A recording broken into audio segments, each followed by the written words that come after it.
Hi everyone, मैं आज आपको एनसीईआरटी बुक हाई स्कूल का एक्सरसाइज 7 बताऊंगा। निर्देशांक ज्यामिति, कोऑर्डिनेट ज्योमेट्री। ठीक है, ज्योमेट्री। आगे मैं आपको बता रहा हूँ ये होता क्या है, इसमें हम निकालते क्या हैं। ठीक है,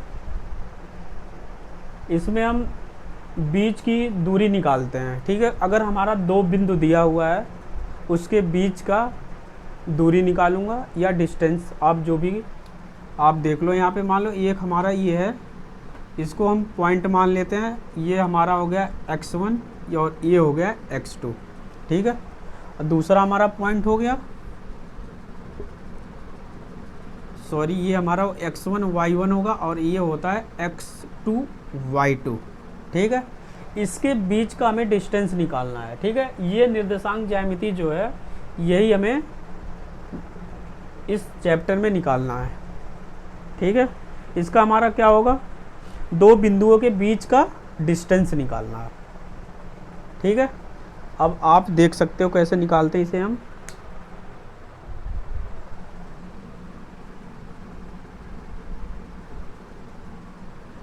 इसमें हम क्या करते हैं, बिंदुओं को मिलाने रेखाखंड की लंबाई जो होती है वो बराबर होती है। किन्हीं दो बिंदु के बीच की दूरी जो होती है ना वो बराबर होती है। जैसे कि मैंने आपको इसके पहले बताया है x1 y1 x2 y2। ठीक है, इसमें हम क्या करते हैं, इसके फॉर्मूले होते हैं। जैसे दो बिंदु हमारे हैं, यहाँ पे आप लिखो दो बिंदु,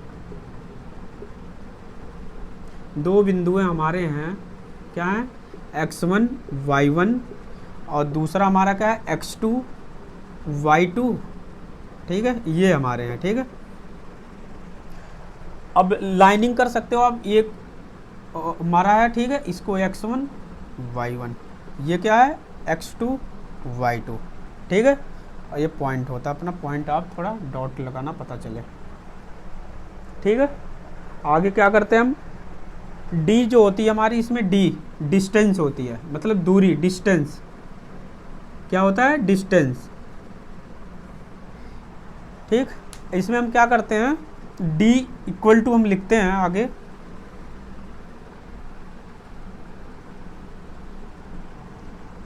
इसका फॉर्मूला हम लिखते हैं d इक्वल टू हमारा हो जाएगा, रूट लगाते हैं। डायरेक्ट फॉर्मूला मैं बता रहा हूँ, आगे मैं आपको बताऊंगा भी। ठीक है, इसमें क्या होगा, d इक्वल टू हो जाएगा x2, छोटा कोष्ठक लगाते हैं, x2 माइनस y2 का होल स्क्वायर प्लस, ये हो गया x2 माइनस y2। या एक मिनट, ऐसे आप कर सकते हो, x2 माइनस x1 पहला हो गया, दूसरा क्या हो गया y2 माइनस y1 का होल स्क्वायर, ये पूरे का रूट रहेगा। ठीक है, आप इसे जब हम विस्तार से लिखेंगे ना तो ये हमारा d इक्वल टू हो जाएगा, क्या हो जाएगा, d इक्वल टू हो जाएगा रूट में। ठीक है, ये हमारा रूट हो गया। इसमें हम क्या करते हैं, x1 कोष्टक में x1 माइनस y1 का whole square plus x2 minus y2 का होल स्क्वायर, ये होता है। ठीक है, x2 का होल, x1 माइनस y1, अगर हम विस्तार में लिखते हैं तो इसको x2 माइनस x2 कर सकते हैं। ठीक है, और x को एक तरफ कर देते हैं, y को एक तरफ कर सकते हैं। आप ऐसे करो, वो आपके लिए सही रहेगा।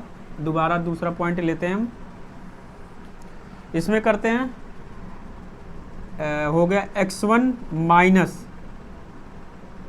x2 का होल स्क्वायर, और ये हो गया y2 minus y1 minus y2 का होल स्क्वायर। ये हमारा दूरी, दो बिंदु के बीच का दूरी का फॉर्मूला है। आप कहीं भी इस फॉर्मूले को यूज कर सकते हो। ठीक है, y1 माइनस y2 का होल स्क्वायर। आई होप आपको समझ में आया होगा कैसे मैंने किया है। आप इसे देख लो एक बार, फिर इसे मैं मिटा रहा हूँ। ठीक है, फॉर्मूला एक बार बता दे रहा हूँ, डी इक्वल टू रूट में छोटा कोष्टक x1 माइनस x2 का होल स्क्वायर प्लस छोटा कोष्टक y1 माइनस y2 का होल स्क्वायर। ये हमारा होता है दो बिंदु के बीच की दूरी निकालने का। ठीक है, आगे मैं आपको बताता हूँ।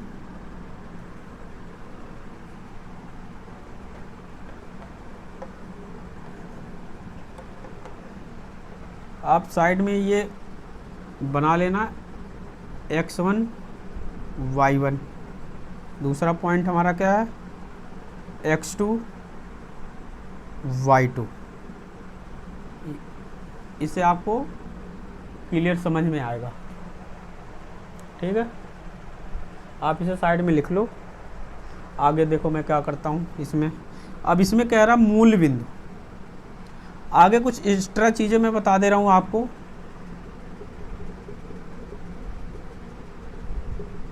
इसमें क्या होता है, अगर हमारा बिंदु अगर दिया है, कुछ डिजिट वगैरह दिया है, ठीक है, तो ये वाला फॉर्मूले लगेंगे। और कुछ ऐसे क्वेश्चन आते हैं जो हमारा मूल बिंदु जो होता है ना, मूल बिंदु जो होता है 0 0 होती है। मूल बिंदु क्या होता है, 0 0, पॉइंट दिया ही नहीं है, स्टार्टिंग जो होती है 0 से होती है। उसके लिए थोड़ा फॉर्मूले में चेंज आ जाएगा। ठीक है, उसके लिए हम क्या करते हैं, बीच की जो हमारी दूरी होगी ना, बीच की दूरी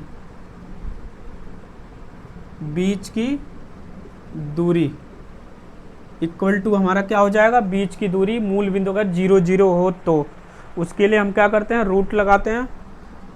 रूट में x1 का होल स्क्वायर माइनस y1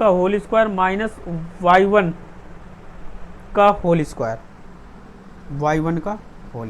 ये हमारा फॉर्मूला है मूल बिंदु का, बीच की दूरी का। ठीक है, आगे हम क्या करते हैं,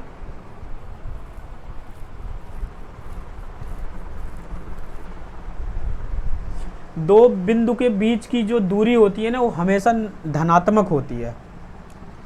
पहला ये पॉइंट हो गया। हम दूसरा पॉइंट आपको बता रहे हैं कि दो बीच की दूरी का धनात्मक होता है। ठीक है, यहाँ पे मैं आपको दूसरा पॉइंट बता रहा हूँ कि दो बिंदु के बीच की दूरी सदैव धनात्मक होती है। दो बिंदु के बीच की दूरी, दो बिंदुओं के बीच की दूरी सदैव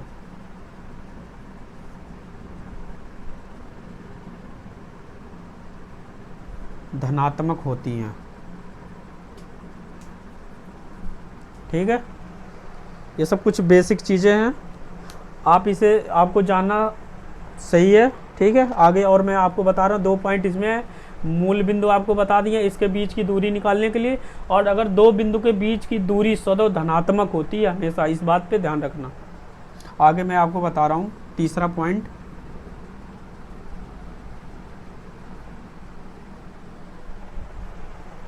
तीसरा जो है हमारा इसका, मैं आपको इसमें क्या किया है, अगर यदि दोनों बिंदु x अक्ष पर स्थित हो तब उसके लिए बीच की दूरी क्या है। अगर दो बिंदु जो किस पे हैं, x अक्ष पर स्थित हो तो हमारा बीच की दूरी ज्ञात करने के लिए हम क्या करेंगे। अगर x अक्ष पे स्थित हो, अगर उसकी हमें बीच की दूरी निकालना है तो हम क्या करते हैं, x2 माइनस x1 क्या हो जाएगा, x2 माइनस x1, क्योंकि हमें दो बिंदु दिया रहेगा इस तरह, x1 माइनस x2, तो इसका घटा देंगे हम, क्या बीच की दूरी निकल जाएगी अगर x अक्ष पे स्थित है तो। ठीक है, और इसमें हम क्या करते हैं, जबकि अगर x1 बड़ा x2 से, इस कंडीशन में, ठीक है, अगर छोटा हो गया तो ये कंडीशन फेल हो जाएगा। ठीक है, अब मैं आपको बताऊंगा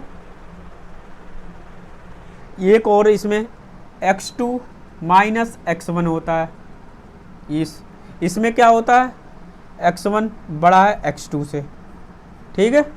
इसके लिए हम यूज करते हैं x2 को पहले हम लिखते हैं, ठीक है, फिर x1 को माइनस कर देते हैं। ये हमारा x का हो गया। अब मैं बताता हूँ आपको, अगर y x पर दो बिंदु स्थित हैं, ठीक है, y x पे अगर दो बिंदु एक दूसरे को इंटरेक्ट कर रही हैं तो हम क्या करते हैं इसमें।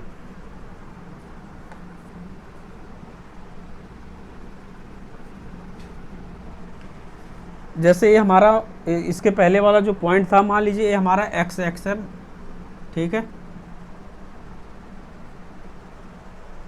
इस पे क्या कह रहा कि बीच की दूरी निकालने के लिए दो पॉइंट जाहिर सी बात इसमें दिया होगा, इसको हम मान लेते हैं x1 और इसको x2, इसको इसमें से घटा देंगे, हमारा बीच का दूरी निकल जाएगा, ठीक है। अब मैं आपको बताऊंगा y एक्स पे स्थित अगर है दो बिंदु के बीच की दूरी निकालने का फॉर्मूला।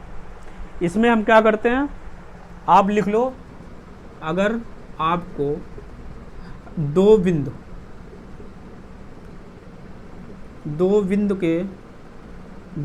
जो हैं वो y एक्स पर, किस पे, y एक्स पर स्थित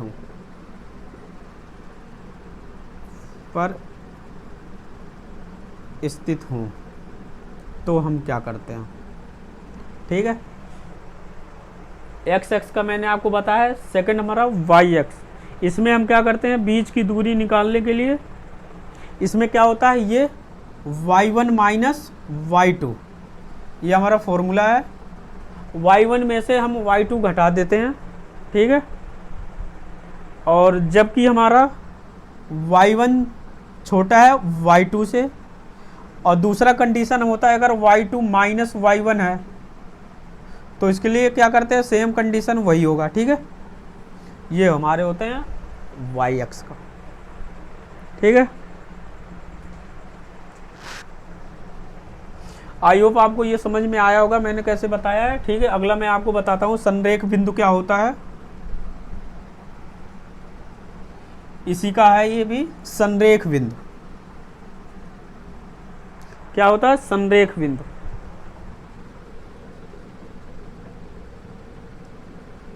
संरेख बिंदु,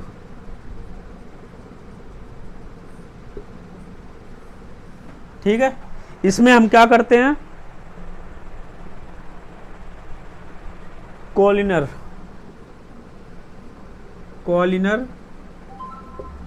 ठीक है, कोलिनर पॉइंट होता हमारा ये।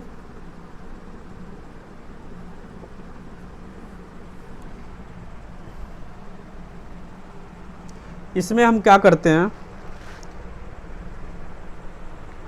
यदि तीन बिंदु एक ही रेखा पर स्थित हो, वही होता हमारा संरेख। तीन बिंदु एक ही रेखा पर स्थित हो, मान लो आपको मैं एक एग्जांपल ले रहा हूँ, ये हमारा एक, ठीक है, रेखा है, इस पे तीन पॉइंट स्थित हो, कितनी हो, जैसे आप मान लो इसको A, बीच में B आ गया, फिर इसके लास्ट में C आ गया, ये हमारा है क्या, संरेख बिंदु। क्या है ये, संरेख बिंदु, क्योंकि इसमें तीन बिंदु आ गया एक ही रेखा पे, ये होता हमारा संरेख बिंदु, ठीक है। और मैं आगे आपको इसका क्वेश्चन भी बताऊंगा, ठीक है। आगे मैं आपको बताता हूँ तीन बिंदुओं के संरेख होने का प्रतिबंध क्या होता है, ठीक है। इसका प्रतिबंध जो होता है हमारा, आपको मैं बता रहा हूँ, आप ये पॉइंट, आप इस पॉइंट को कुछ भी लिख सकते हो, EFG भी लिख सकते हो, मैंने ABC लिखा है। तो हमारा इसका अगर हम प्रतिबंध बनाएंगे तो मैं आपको बता दे रहा हूँ ऐसे डायरेक्ट, आपको AB plus BC equal to AB plus BC equal to AC, ये हमारा क्या है, प्रतिबंध, ठीक है। किस चीज़ का है, तीन बिंदु के संरेख होने का प्रतिबंध है ये, ठीक है।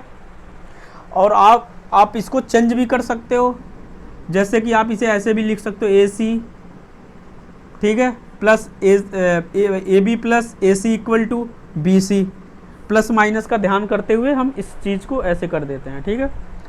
और अलग भी कर सकते हैं। ये हमारा संरेख बिंदु होता है। आई होप आपको समझ में आएगा। ठीक है,